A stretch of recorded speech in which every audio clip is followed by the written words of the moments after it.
and not what you said either on the 17th of January or the instructions you gave on the 4th of February.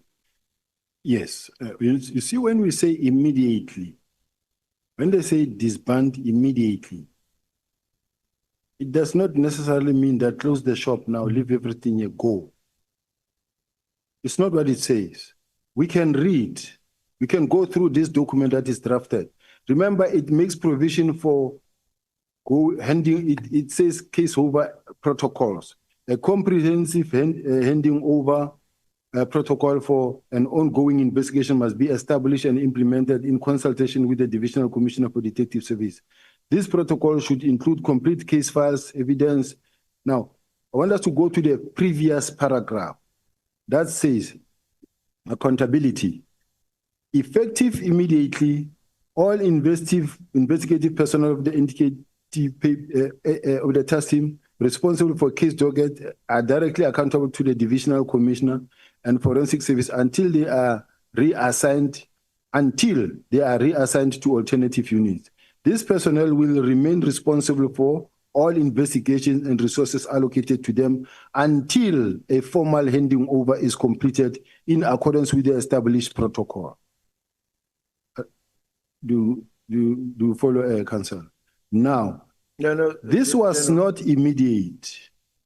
The same arrangement applies to crime intelligence and other personnel who will be accountable to the relevant divisional and provisional commissioners until the final arrangement are communicated. So which means, if I were to read this whole document into the record, stakeholder communications, all internal and external stakeholders must be notified in writing about the disbandment of the political killing task team, the transition plan for ongoing cases, and the future protocols. So which means, when you read at all these key words, they're not talking like now. They say this must happen, this must unfold, this must unfold. It's a process, but it starts today, or it starts now, immediately. So that is what I was referring to. Let me read to you what you say in your statement, what you understood the minister to mean. You said, this is on page 17 of your statement, paragraph 45. I understood the minister's directive to mean that the disbandment of the PKTT was to be given effect to immediately. As such, I communicated the directive to the team as per the instructions of the office of the NC. Yes. And we know from the NC, those were not his instructions. No, from the NC himself. You spoke about, okay, to be fair, from the office of the NC. Then you say at paragraph 46 in the last sentence. Sorry, Chair. I want to say, when the chair say, when the evidence is saying those were not instructions from the NC, no, everything that I reacted to or responded to were from the Office of the National Commissioner. Okay, then, but we're dealing with what you understood. Yes. The minister's directive to mean. You said it means giving effect immediately. And this is what you communicated to the team. Then at paragraph 46, you say in the last sentence, the minister's directive did not say disband within 6 months or within a month. It said immediately, which means now. Yes. Now that's not what you're saying today. No. I understand the technicality around that, but all I'm saying is that as much as we say, I didn't say they must start next month or in 6 months. I wanted them to start now. And when I say I wanted them to start now, I mean they must start the process now. And this is what happened. But above all, what then happened is what the National Commissioner wanted to see happening. The winding down. What does the winding down entail? The winding down or the phase-out approach is as per the approved plan by the National Commissioner. The one that the National Commissioner said, I approved, the one with the action plan that I just read, this one on page 79. This is what the National Commissioner approved, which is the winding down. That winding down is the one that gives effect to the dockets being brought in on this date. Now, they brought the docket on the, it says on the 17th, but the handing over was done on the 28th of March. General Khumalo brought the docket to General Sintumul. On the 28th, they sat with a team to do a handing over. I was not there. And remember, the National Commission says his plan took precedence. We are now dealing with the precedence that the National Commissioner wanted to deliver the dockets to a specific unit by this date. This is what is happening. That was approved by the National Commissioner in his own statement. Now, on the 17th, they were brought, but on the 28th of March, they did a handing over. That handing over now brought the docket to General Sintumula so that they can be distributed to serious and violent crime. It is at the time when they were taken now to General Mkhwanazi, who then said, I don't want those dockets in my province. Take them to General Sibiya's office. So in my case, I never even kept any docket gathering dust in my office or locked any docket in my safe. I don't have a safe in my office nor any archive. I don't have. So it was just simply misleading the nation to say, General Sibiya withdrew the docket, they called for the docket, they are not being investigated, they are sitting in the office gathering dust.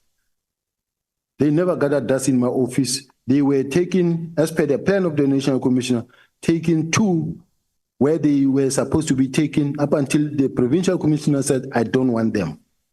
Then the next logical thing was NESCOM, they did inform the National Commissioner and said, General, the PC says he doesn't want this docket. That's when he said, oh, well, let General Sibiya make a plan. Then we put a team together to make sure that these dockets are not delayed. But for that, we cannot put a team here from Gauteng to go to KZN in a place they don't know.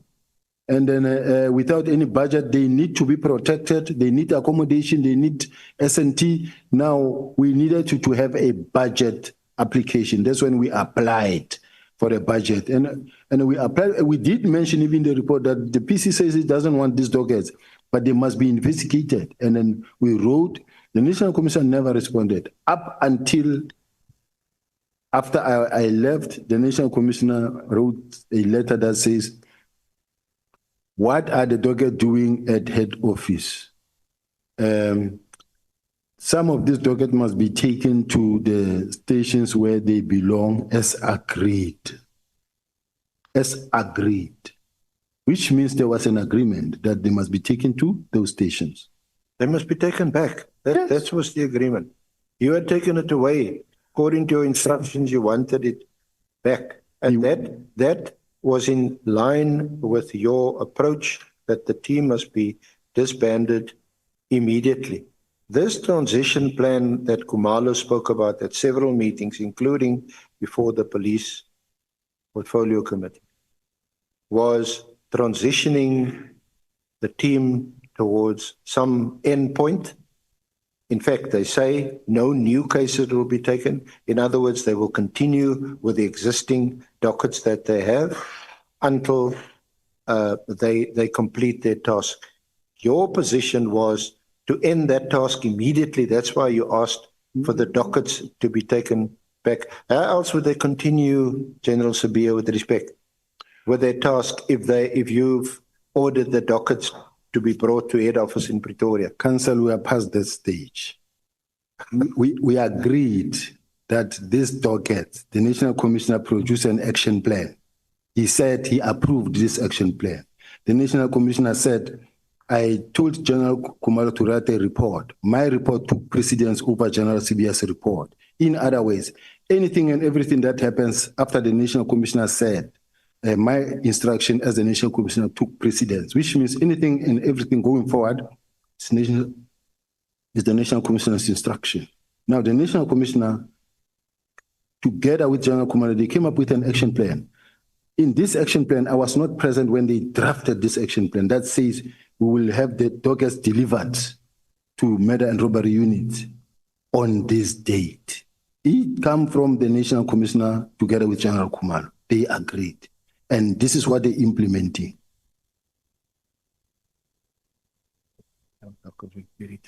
So whatever that is being implemented going forward is the National Commissioner.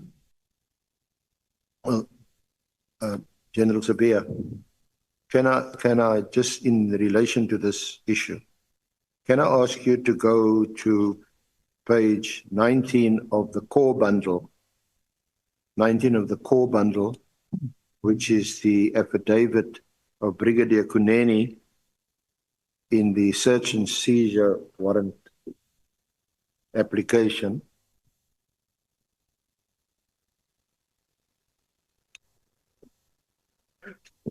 Paragraph 31.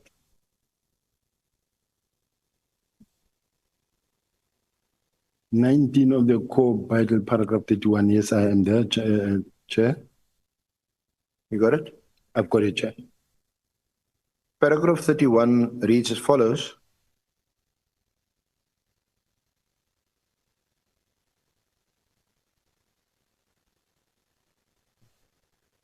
Or let's first go to paragraph 30. On 27, on the 26th of March, which you've already confirmed, 118 dockets from PKTT KZNYN delivered to the National Headquarters, Pretoria, in line with Sibiya's letter WK5. On 28 March, the Divisional Commissioner Detectives Forensic Services, Lieutenant General Ntumele, received the PKTT dockets. On the paragraph 30, on the 27th of March, Kumalo briefed Nchunu in Pretoria on his final disbandment of the PKTT. Nchunu rejected the plan, which was previously discussed and approved during the Cape Town meeting, which involved a phased-out approach at the meeting, as in paragraph 28 above. He stated, that's Nchunu, that a political decision to establish the task team, therefore it will take a political decision to disband it. And this is what I want to ask you about. On 22 April 2025, Sibiya wrote a further letter to the National Divisional Commissioner Crime Intelligence and Forensic Services, referring to his previous correspondence. He emphasized that the deactivation and disbandment process should be finalized by Thursday, 24 April 2025. A copy of this letter is enclosed here to mark WK6. Now, unfortunately, we didn't receive any annexes to this affidavit. I don't know whether your lawyers, Mr. Levitt, nods no, or shakes his head. And when I asked Minister Nkunu's lawyer also, they hadn't received the annexes. Do you have this letter of the 22nd of April 2025?